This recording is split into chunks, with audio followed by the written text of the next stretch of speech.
that anytime I go to the canvas, I kind of feel as if that's my first painting. So I don't have any pre-idea of how it should be or how it's going to go. So I always experiment and kind of do different stuff. And I think my work is kind of more a bit of abstract, and then sometimes I go in realism like stuff, and sometimes I merge the two together and stuff.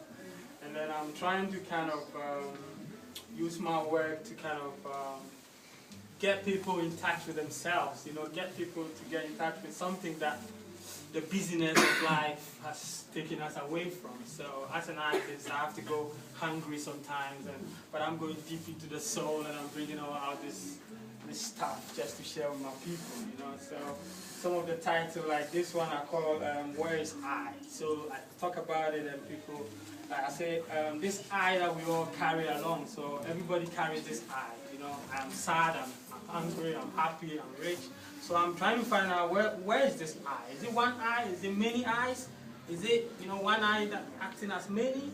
And then where is this location? Is it located in my belly, in my head, or is it just an idea that we're trying to, you know, get hooked to or identify with or something?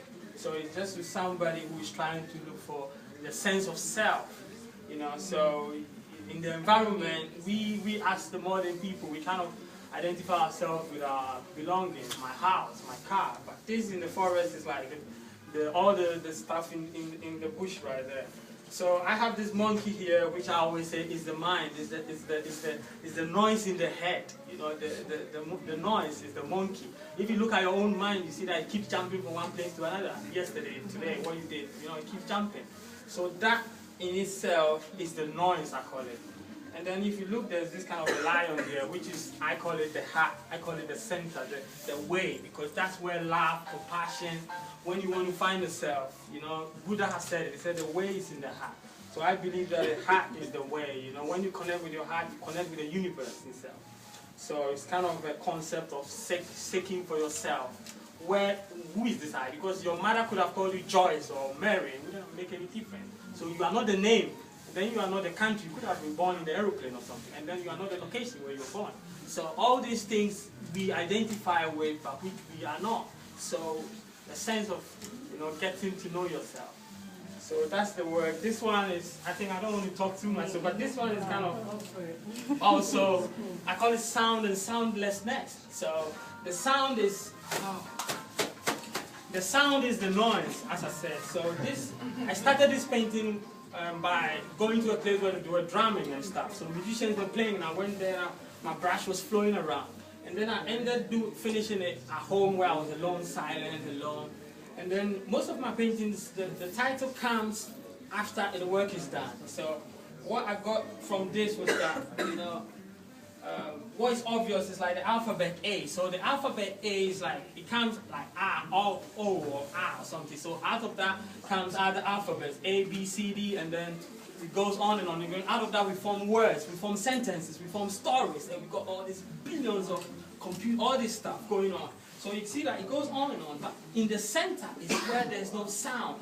So if somebody says, I want a peace of mind, it's talking about the soundlessness, because the sound is what takes the peace away. The sound, your mind is what takes your joy away, what takes your silence away, what takes your peace away. So it's the soundlessness what gives you yourself.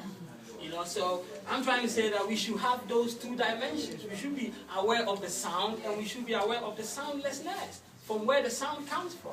And then you have a balanced human being, you know, where nothing can touch you if the sound, or if you lose a job, or if something, because the sound keeps changing, isn't it? You hear a new sound, the next time another sound, somebody frustrates you, all the sound keeps changing. But then, if you have a connection with the soundlessness, it will be your dwelling place, where you can go and you have, you know, your resting. So yeah, that's the two I'm going to talk about. The rest I'm probably going to talk about. Thank you very much. Thank you. Can we move over to Ade?